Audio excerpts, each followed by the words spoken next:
বায়োকেমিকের পারিবারিক সেবাদানকারীরা অথবা যারা বায়োকেমিক ওষুধ প্রয়োগ করেন তাদের উদ্দেশ্যেই আমি প্রতি সপ্তাহে 3-4 দিন রোগ নিয়ে আলোচনা করি।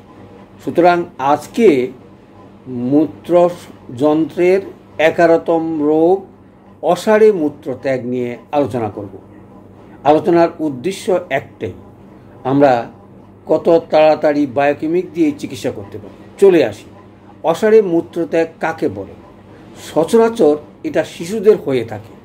ঘুমের ঘোরে অথবা অন্য যে কোনো কারণে যদি বিছনায় প্রস্রাব করে অথবা মূত্র ত্যাগের কোনো রকমের কন্ট্রোল থাকে না, অর্থাৎ নিয়ন্ত্রণ করতে পারে না, তাকেই আমরা বলবো অসাড়ে মূত্রত্যাগ। সচরাচর এটা বাচ্চাদের রোগ, কিন্তু অনেক সময় বয়স্কদের বা বৃদ্ধদের হয়ে থাকে। মহিলাদের অনেক সময় সেটা বেশি হয়। চলে আসি, কারণগুলো তার কি? প্রথম কারণ হচ্ছে মূত্রথলির পেশির দুর্বলতা। দ্বিতীয় কারণ হচ্ছে মূত্রথলির পক্ষাঘাত। তৃতীয় কারণ স্নায়বিক কাজের ব্যাঘাত। 4 নম্বর কৃমিরোগ। 5 নম্বর মূত্রথলের পাথরি। 6 নম্বর মূত্রযন্ত্রের নানাবিধ রোগ। তাহলে আমরা বুঝতে পারলাম এই 5-6টা কারণে এই রোগ হয়ে থাকে। আসলে মূত্রথলির যে পেশির সঙ্গে মূত্রযন্ত্রের যে স্পিন্টার অর্থাৎ সেখানে যে স্নায়ু আছে তাদের যে সমন্বয়ের অভাব, অর্থাৎ মূত্রথলির যখন স্নায়ুগুলো প্রেসার দেয় তখন মূত্র হয়তো বেরোবার চেষ্টা করে, কিন্তু তার সঙ্গে ওই যে বললাম মূত্রনালীর মাথায় তখন যে স্নায়ুগুলো থাকে তখন সেটা অটোমেটিক্যালি খুলে যায়, কোনো কন্ট্রোল থাকে না, তাতেই করে এই রোগটা হয়ে থাকে। বাচ্চাদের সচরাচর এটা হইতে অনেক সময় দেরি হয়, অর্থাৎ স্নায়ু নার্ভগুলো কাজ করতে বাচ্চাদের সময় লাগে, সেই কারণে এটা বাচ্চাদের বেশি হয়ে থাকে। বয়স্কদের সচরাচর সেটা হয় না। তাহলে চলে আসি, অসাড় মৃত্যু কাকে বলে এবং কারণগুলো কী, কেন লক্ষণটা কী? লক্ষণটা হচ্ছে মূত্র ত্যাগের ইচ্ছা অনুসারী তারা সমন্বয় করতে পারে না, অর্থাৎ ধরে রাখতে পারে না। অনেক সময় 2 নম্বর কারণ হচ্ছে ফোঁটা ফোঁটা হয়ে পড়ে।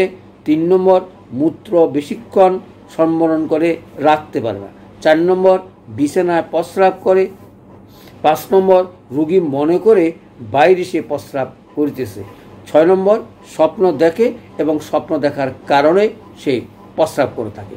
তাহলে আমরা বুঝতে পারলাম অসাড়ে মূত্রব্যাগ অথবা বিছনা প্রস্রাব এই হচ্ছে রোগের মূল কারণ এবং লক্ষণ।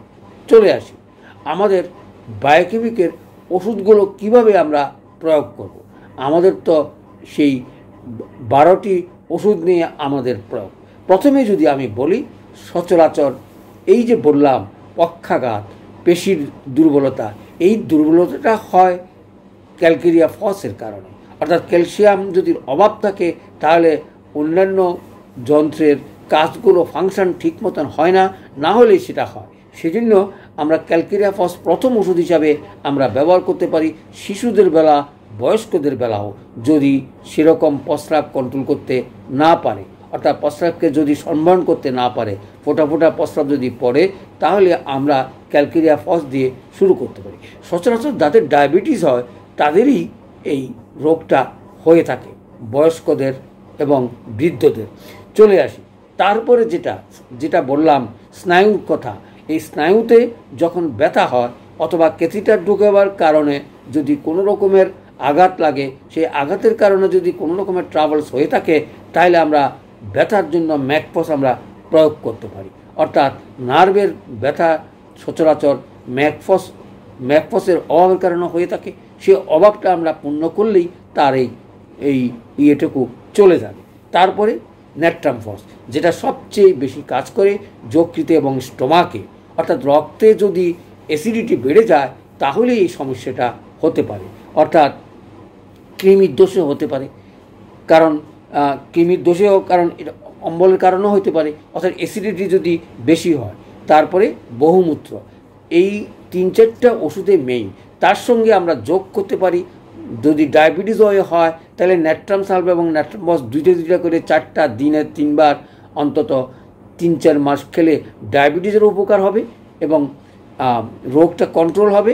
আর এ সকল যেই অসাড়ি যে মূত্রত্যাগ সেটা আর হবে না। চলে আসে তারপরে যেই ওষুধগুলো ক্যালিফস, এটাও স্নায়ুর উপরে কাজ করে। সচরাচর এই 4-5টা মেডিসিন আমাদের বায়োকেমিক মতে আমরা প্রয়োগ করতে পারি। অর্থাৎ অসাড়ে মূত্রত্যাগ বা বিছনায় প্রস্রাব অথবা তার সঙ্গে যদি ডায়াবেটিস বা অন্য কোনো রোগ থাকে তাহলে এই সকল ওষুধ দিয়েই আমরা সেবা প্রদান করতে পারি।